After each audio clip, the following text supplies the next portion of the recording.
So ito yung mga nabaklas natin. Marami tayo nabaklas dyan.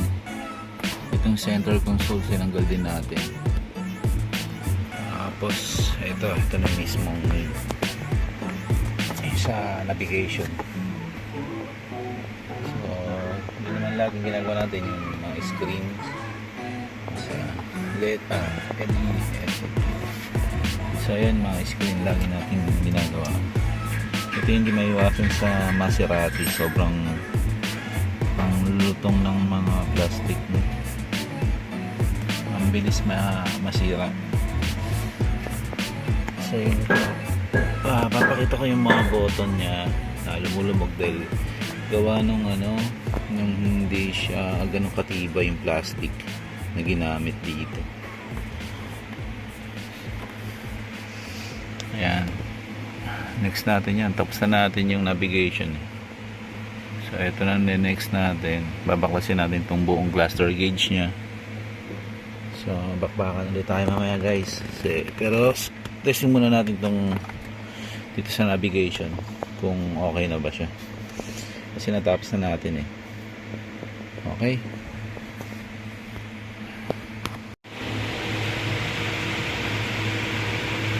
Wow,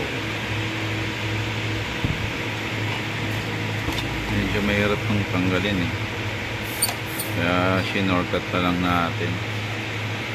Hirap kasi tanggalin tong radyo nya.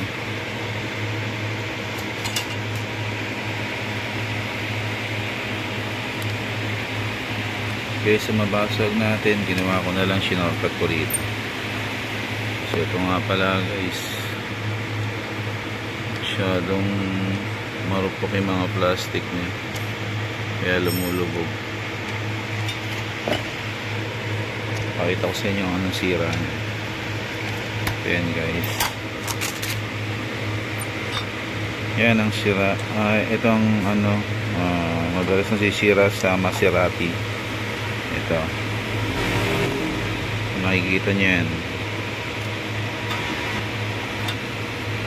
Yan madalas na sisira yung pinaka tornilyuhan niya.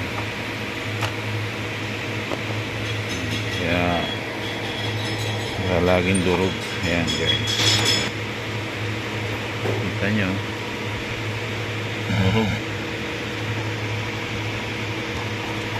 So gagawa natin ng paraan yan guys, para matuwa naman yung customer natin, kasi nireklamo niya rin to lumulubog daw yung button. So tara, tuloy na natin.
guys, ito test na natin yung Maserati na to. Testing na natin yung navigation nya kung gagana ba. Oops, marami lang fingerprint. Tanggalin natin yan namaya. Testing lang muna tayo. Okay.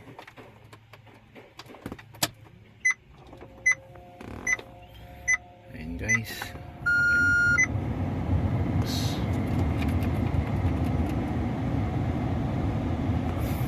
Ay, ganda. Okay, good. So, assemble na natin to bago natin kalasin to. Ito yung next natin. Ito yung cluster gauge. Okay.